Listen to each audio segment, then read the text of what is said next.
네, 부동산 투자에 있어서 중요한 부분은 자산이 얼마나 성장하느냐보다는 내 자산을 어떻게 잘 보유할 거냐, 그리고 얼마나 절세를 해서 정말로 내 자산의 가치를 진실되게 좀 가치 있게 가져갈 거냐 하는 부분입니다.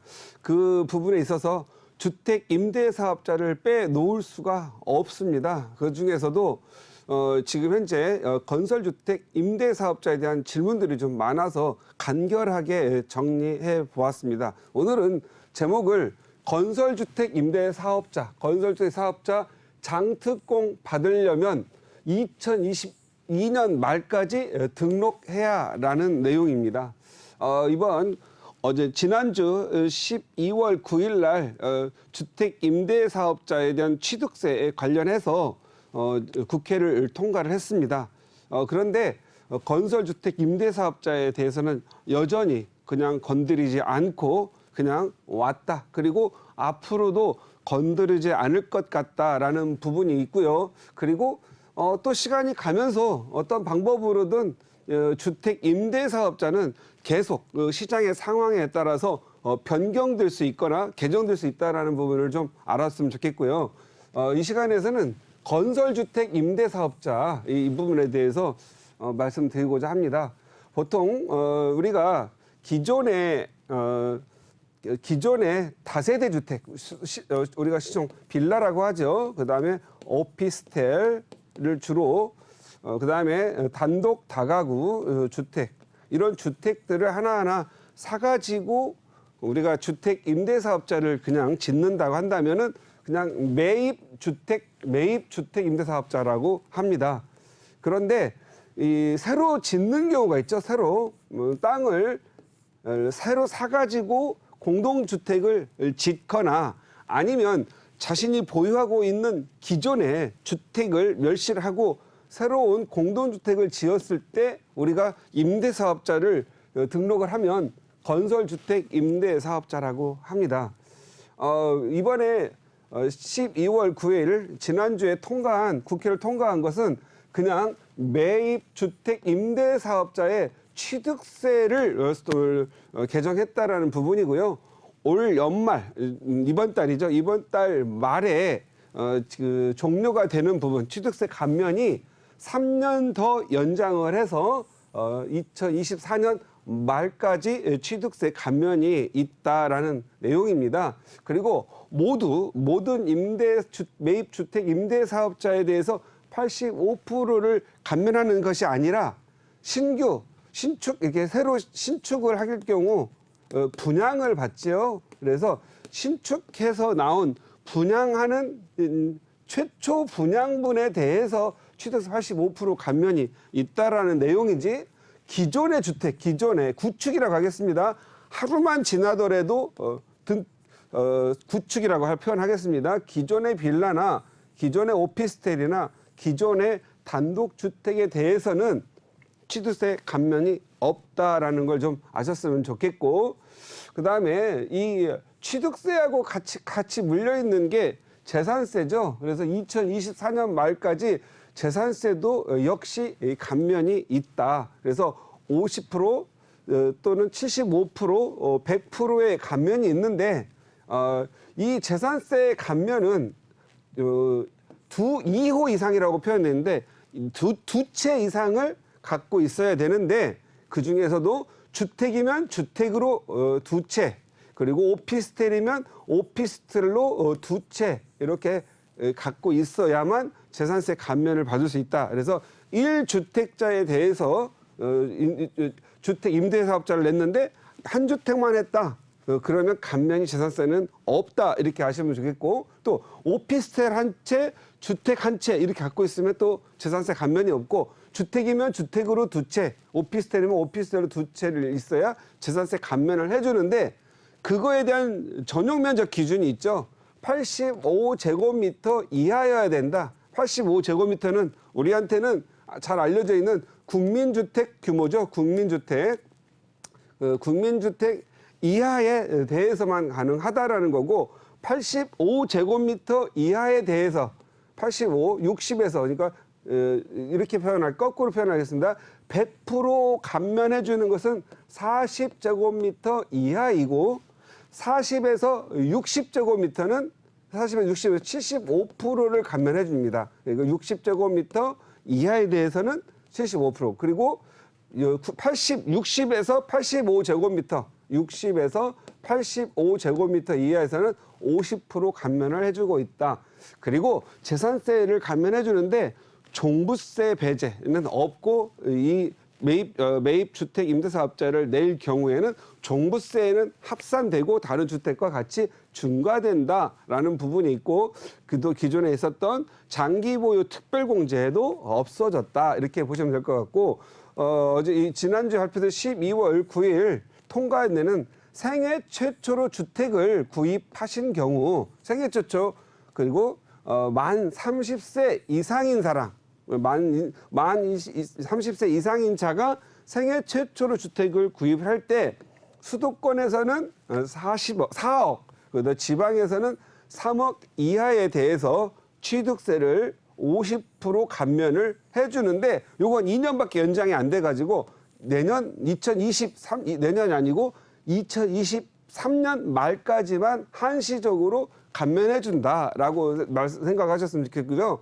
이 생애 최초 주택은 신축이든 구축이든 관계없이 생애 최초이고 만 30세 이상, 그리고 수도권의 경우 4억 이하이면은 취득세 50%를 감면해주고 있다라는 부분 알아두셨으면 좋겠습니다. 그리고 이제 오늘은 이게 핵심이 아니고요. 요거에 같이 비교되는 개념, 건설주택 임대사업, 요게 좀 핵심인데, 건설주택 임대사업자의 경우에는 지금 현재 기존 이 주택 임대사업자를 최초 변경하기 이전, 그러니까 혜택을 줄이기 이전의 상태를 그대로 유지하고 있는데, 그중에 장기보유 특별공제만 2022년 말까지 등록을 해야 한다. 그래서 여기서 제목은 장특공이라고 했는데, 이것은 장기보유 특별공제를 좀 줄여서 요즘 장특공 부른다, 이렇게 보시면 될 것 같습니다. 지금 현재 건설주택 임대사업자, 다시 한번 어떤 게 건설주택 임대사업자냐, 다시 한번 좀 설명을 해드리겠습니다. 아까 여기에서 설명을 해드렸는데, 왜냐하면 장기주택, 이게 건설주택 임대라는 게 무슨 건설사업자는 아닌데 무슨 건설을 해야 되느냐, 이런 부분이 있으신데, 건설주택 임대사업자는 기존에 자기 집에 이렇게 단독 또는 다가구 주택을 가지고 있다고 할게요. 그러면 자기의 토지가 있겠고, 대지라고 하겠습니다. 그 위에 이렇게 단독 다가구 주택을 갖고 있습니다. 그런데 이 집을 건물을 멸실을 하고 여기 위에 공동주택을 이렇게 만드는 거예요. 그리고 공동주택을 자기 땅 위에 집 건물을 부셔가지고 공동주택을 만들어야 됩니다. 그래서 여기서 건설주택 임대사업자가 되려면 공동주택을 건설을 해야 되는 거지, 여기에 단독 다가구 주택을 건설하는 경우에는 건설주택 임대사업자가 될 수 없다라는 부분을 좀 아셨으면 좋겠고요. 공동주택이라 하면은 다세대 주택, 연립주택, 이렇게 말씀을 드리는 거죠. 연립주택, 다세대 주택, 이걸 우리가 통칭해서 빌라라고 부릅니다. 그래서 빌라를 지으면 건설주택 임대사업자가 되는데, 단 등록을 준공 전에, 준공이라고 표현하기는 또 약간 다툼이 있으니까 소유권 보존 등기 전에 등록을 해야 한다라는 내용입니다. 이렇게 해서 기존에 대도시권에 자기가 주택 하나 갖고 있는데 재개발, 재건축으로 될 경우에 주택 하나만 갖고 있으면 1+1 이렇게 받을 수밖에 없기 때문에 빌라를 지어서 입주권을 여러 개 만들 수 있고, 또는 월세를 받을 수 있는 수익형으로 바꿀 수도 있고, 또한 요 하나하나를 전세를 놓아 가지고 운영할 수가 있습니다. 그래서 우리가 보통 꼬마 건물 하는 것들이 연립주택이나 다세대 주택을 보통 이렇게 신축한 걸 말씀하시는 분들이 많으신데요. 요걸 이렇게 새로 지었을 때 하는 방법이 있겠고, 근데 어떤 사람들은 또 나는 돈은 있는데, 토지와 건물을 이미 갖고 있지는 않지 않겠습니까? 그런 분들은 이렇게 단독이나 다가구 주택을 매입을 해서 부셔가지고 또 이렇게 할 수도 있잖아요. 그래서 이런 경우 월세를 많이 받을 수가 있기 때문에 이렇게 하고 있습니다. 이것을 내가 보유해가지고 월세는 받고 싶은데 이게 너무 취득세, 재산세, 종부세 이런 너무 가져가지고 부담이 많아서 안 하시는 분들은 이것은 부담을 좀 줄일 수 있다. 그래서 이걸 건설주택 임대사업자로 하면은 부담을 줄일 수가 있습니다. 그리고 취득세의 감면이 85%가 됩니다. 그런데 내 집을 갖고 있으신 분들은 나는 내 집이라 건물을 지을 때 취득세가 없는데요 라고 하시는 분들 있죠. 요 부분들은 보통 주택이 생기면은 처음에 등기를 할 때 소유권 보존 등기라고 합니다. 소유권, 이 주민등록에 아이도 태어나면 주민등록에 올리듯이 집도 태어나면 소유권 보존 등기를 합니다. 그래서 소유권 보존 등기비를 내는데 이걸 주택의 취득세라고 보시면 돼요. 그래서 이 취득세를 85%를 감면해 준다. 이렇게 보시면 됩니다. 이것도 큰 돈이죠. 그다음에 지금 현재 제가 오늘 아침에 구청에다가 한번 물어보고 왔는데 과거에는 땅을 사가지고 이렇게 건설주택 임대사업을 내는 분들이 작년 재작년까지 많았거든요. 그런데 그분들은 땅을 사가지고 내 게 아니란 말이에요. 땅을 사서 건물을 짓는 분들이 있으시죠. 그런 분들은 과거에는 토지에 대해서도 건물은 멸실 처리해서 부실 거니까 여기에 대해서는 취득세 감면이 없는데 토지는 임대사업용으로 매입을 했기 때문에 토지에 대해서도 취득세 85%를 감면해 주었고요. 또 건물을 이렇게 새로 짓고 나면은 이때 소유권 보존 등기시에도 감면을 해줬는데 요 토지에 대해서는 어떻게 됐느냐라고 물어봤더니 아직 해석상 유권 해석상 좀 시간이 걸리니 좀 답변을 좀 보류하겠다. 그래서 다시 다음 주나 한번 더 다시 물어봐가지고 이 토지를 사가지고 건설주택 임대사업을 하실 분들에 대해서 토지 부분에 대한 취득세를 감면해 줄 거냐 안 해줄 거냐 이것은 다음에 다음에 강의를 통해서 또 말씀드리도록 하겠습니다. 그래서 취득세 감면 85%가 있고 역시 재산세 감면 50에서 100%가 있죠. 이것은 아까 매입 임대주택과 같은 기간 2024년 말까지라고 저는 해석상으로 말씀드릴 수가 있고요. 건설주택 임대사업자의 취득세 감면과 재산세 감면에서 지금 언급은 안 됐지만 당연히 24년 말까지라고 해석이 됩니다.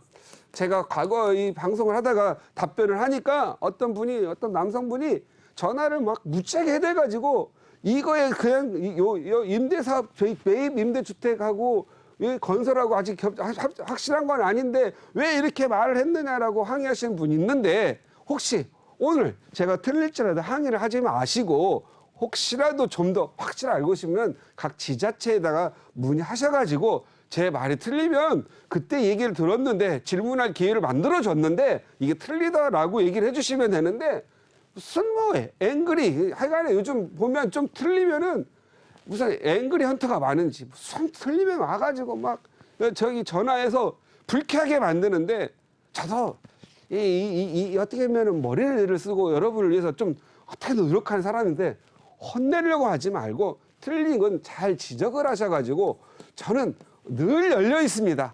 많은 사람들이 다 열려 있다고 저는 지적하지 말고 저의 지식을 고칠 수 있도록 좀 협조해 주셨으면 하는 부탁드립니다. 그래서 두 개의 이 주택 임대사업자가 너무너무 머리가 복잡하고 아픕니다, 사실은. 그래서 잘 안 다루려고 하지요.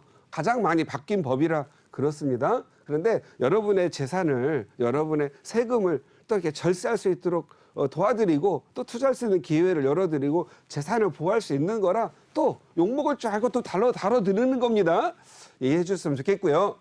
중요한 부분, 지금 현재 건설주택 임대사업은 종부세 합산 배제를 계속 10년, 이거 무조건 10년짜리를 해야 되거든요. 만기시까지 종부세 합산 배제를 해준다. 이거 엄청나게 큰 혜택이죠. 그래서 지금 현재 올 연말에 지금 종부세 폭탄을 맞고 힘들어하시는 분들, 다가구, 다주택, 다가구 가져가시고 계신 분들, 요거 건설주택 임대사업자로 전환하셔서 종부세 합산 배지시고 뭐 취득세, 재산세 감면 받으시면 그건 얼마나 좋겠습니까? 그래서 요걸 하면 다시 한번 검토해 보셨으면 좋겠다라는 부분이고요. 정말로 제가 오늘 말하고자 하는 것은 여기요. 장기 보유 특별 공제입니다.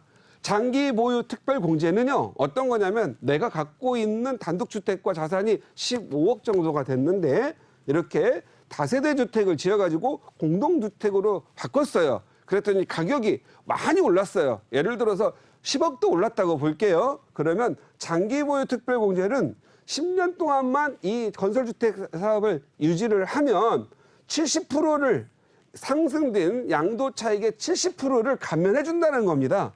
그리고 나머지 30% 부분에 대해서는 일반 세율로 정하는 거죠. 그래서 이게 굉장한 혜택입니다. 사실은. 왜냐하면 10년 우리가 1, 2년 후는 가격이 조정될 수 있지만 10년은 내가 가격이 다 오르잖아요.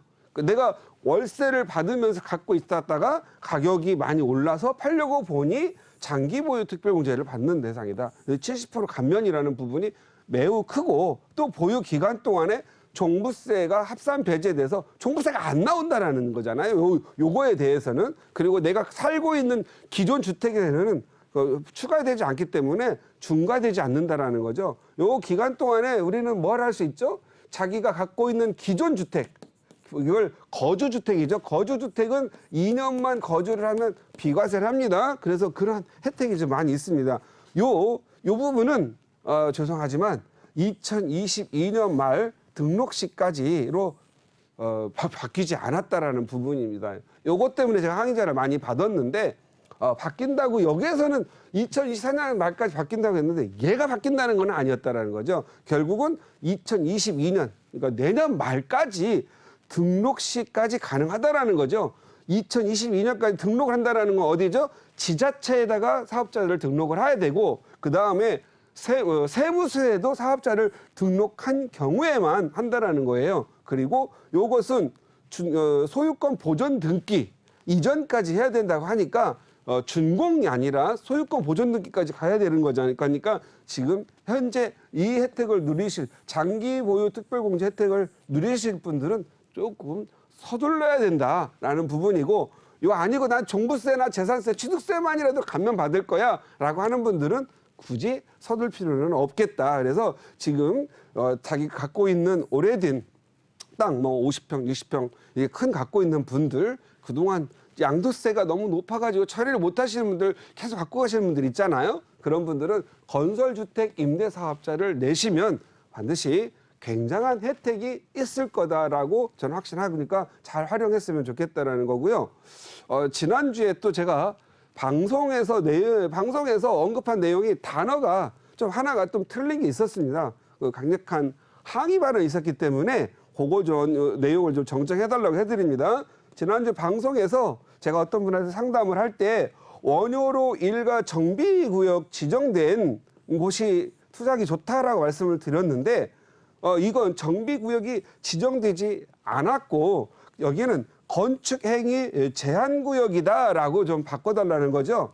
우리가 보통 보면 정비구역 지정 전에 쪼개기를 못하게 하거나 신축 이런 걸 통해서 입주권이 막 양산이 되면 투기꾼이 몰려오고 그다음에 결국 조합원 수가 많이 늘어나게 되면은 그 주민들을 그 기존 주민들한테 일반 분양이 좀 줄어들기 때문에 또는 노후도가 망가져서 재개발 재건축할 수 없기 때문에 이렇게 건축 행위 제한을 먼저 합니다. 그런데 보통 보면은 우리 서울에 건축 행위 제한을 하고 나면 보통 10개월에서 12개월 후, 10에서 한 12개월 후에 정비구역이 지정됩니다. 그래서 보통 개발행위 제한이 되면 정비구역 지정되었다라고도 그냥 말을 해도 그러니까 과언, 큰 실언은 아니니까 노여하지 마시고요. 다만 이 용산에 있는 원효로 일가의 이 땅 주변에 이 역세권 개발한다고 건축행위 제한이 들어갔지 않습니까?